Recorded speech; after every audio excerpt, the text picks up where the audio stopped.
अगर आपको यह वीडियो पसंद आया है तो ट्रू मीडिया चैनल को सब्सक्राइब जरूर कीजिए और नए वीडियो को सबसे पहले देखने के लिए बेल आइकॉन पर क्लिक करना ना भूलें।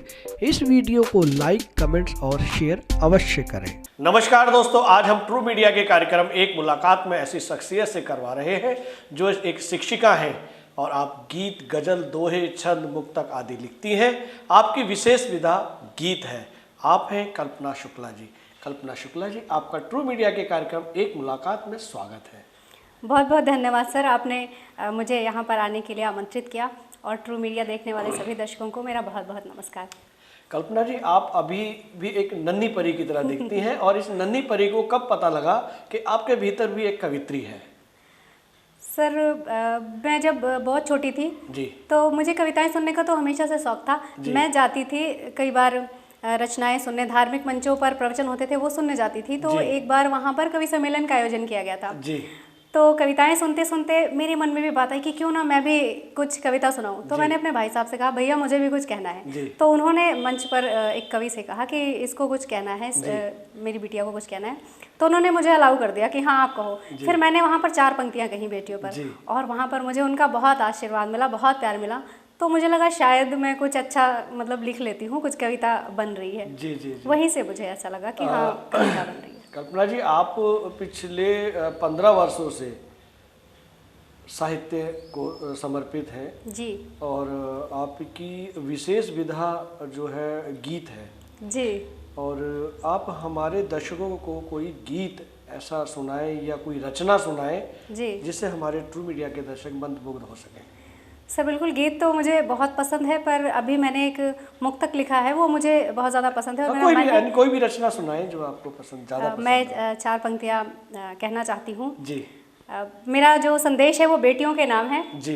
तो मैं ये 4 पंक्तियाँ आप सभी को सुनाती हूँ। आप सभी के घर में बेटियाँ होंगी, अपनी बेटियों को याद कीजिए और उनको ये पंक्तियाँ ज़रूर सुनाइएगा कि बेटियों जागना ही होगा है कसम तुम्हें तरुणाई की। क्या बात है। बेटियों जागना ही होगा है कसम तुम्हें तरुणाई की। मनुबाई वाली जगह रिक्त है अब तक ना भर पाई की। अबला का धो डालो कलंक, प्रेरणा प्राप्त कर पौरुष से। हर बेटी अपने पास रखे तस्वीर लक्ष्मी बाई। बहुत बढ़िया, बहुत बढ़िया, बहुत बहुत धन्यवाद सर। बहुत सुंदर।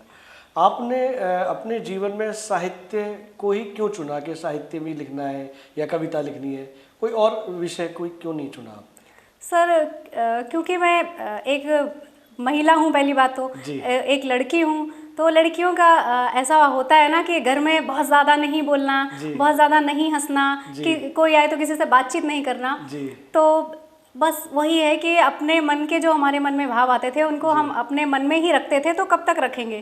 तो वो लेखन में आ गया और इस तरह से साहित्य जो है वो मुझे प्रिय लगने लगा। क्या बात है, क्या बात है, बहुत अच्छे विचार आपके। अब तक आपकी कितनी पुस्तकें प्रकाशित हो चुकी हैं? सर पुस्तकों का मेरी 2 पुस्तकें बिल्कुल तैयार हैं। एक तो प्रकाशन के लिए जा चुकी है, क्रंदन नाम से वो पुस्तक है। और दूसरी एक पुस्तक है मेरी, वो 1 महीने बाद आएगी। उसका नाम है गंध करेगी फैसला।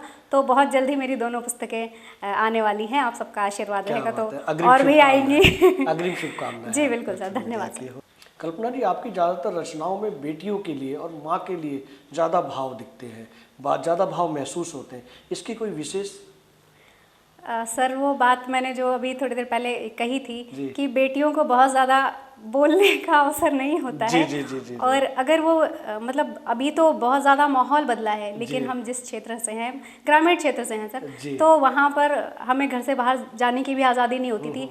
तो मैं बताऊँ, जब मैं विद्यालय में जब पढ़ती थी स्कूल में, तो मेरे साथ की जो सहेलियाँ थी वो 5वीं क्लास के बाद उनकी शादी कर दी गई कुछ की। और बाकी जो शादी करके आती थी बहुत कम उम्र की, कभी दहेज के लिए उनको परेशान किया जाता था, अलग अलग तरह की परेशानियां उनको दी जाती थी। मैं वो सब देखती थी, तो उन सारी बातों ने मुझे बहुत प्रभावित किया और वहीं से बस ये हो गया कि महिला विषयक जो रचनाएं हैं वो आने लग गई।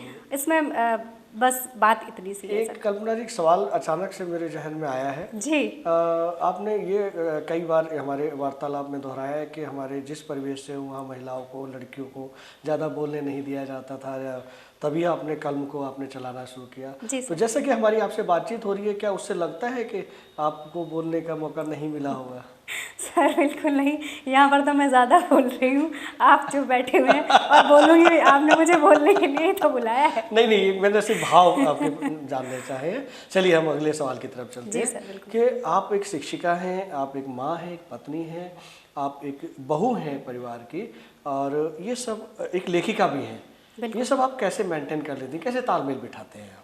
सर वैसे कहावत तो ये कही जाती है ना कि हर सफल पुरुष के पीछे एक महिला का हाथ होता है। जी। लेकिन हमारे पीछे पुरुष का ही हाथ है, हमारे पति देव हैं। पहले तो हमारे भाई साहब ने हमारा बहुत सपोर्ट किया इस कविता के क्षेत्र में आने के लिए, और उसके बाद शादी के बाद हमारे पति देव ने हमारा बहुत सपोर्ट किया, परिवार का बहुत सपोर्ट मिला। उनकी वजह से ही मैं ये सब कुछ कर पा रही हूँ। अगर उनका सहयोग नहीं है तो कल्पना घर पे ही बैठी होती कहीं, आप जो आप सबके सामने है, आप उसको कभी ना जानते। क्या बात है। नहीं, आज तो मैं अपने पति देव के साथ, अपनी सासू माँ, अपने पूरे परिवार का, सबका बहुत बहुत धन्यवाद करती हूँ। उनका सहयोग, जो कल्पना हमारे स्टूडियो में बैठी हुई है, उस कल्पना शुक्ला को पूरा देश ही नहीं दुनिया जानती है। इसके लिए साधुवाद आपको। अंत में हमारे ट्रू मीडिया के दर्शकों को कुछ आप संदेश देना चाहें? हाँ, मैं सभी दोस्तों से यही कहना चाहूँगी कि अगर आपके मन में भी कोई बात है, कोई पीड़ा है, कोई दर्द है, तो आप उस चीज़ को कम करने के लिए ज़्यादा से ज़्यादा कविताएं पढ़ सकते हैं, साहित्य पढ़ सकते हैं। आपको वहाँ पर इस चीज़ का जवाब मिलेगा। और अगर आप कविताएं सुनना चाहते हैं, साहित्य से जुड़ना चाहते हैं, तो बिल्कुल आप ट्रू मीडिया चैनल को देखिए, उसको सब्सक्राइब कीजिए, वहाँ पर आइए। आपको वहाँ पर आपका मन हल्का करने के लिए बहुत सारा सामान मिलेगा, बहुत सारी सामग्री मिलेगी, आपके ज़ख्मों पर मलहम ज़रूर लगेगा। धन्यवाद। कल्पना जी, आपने ट्रू मीडिया के कार्यक्रम एक मुलाकात के लिए अपना बेशकीमती समय दिया, उसके लिए बहुत बहुत धन्यवाद। सर आपका बहुत बहुत धन्यवाद, हमारा सौभाग्य। शुक्रिया। अगर आपको यह वीडियो पसंद आया है तो ट्रू मीडिया चैनल को सब्सक्राइब जरूर कीजिए, और नए वीडियो को सबसे पहले देखने के लिए बेल आइकॉन पर क्लिक करना ना भूलें। इस वीडियो को लाइक, कमेंट्स और शेयर अवश्य करें।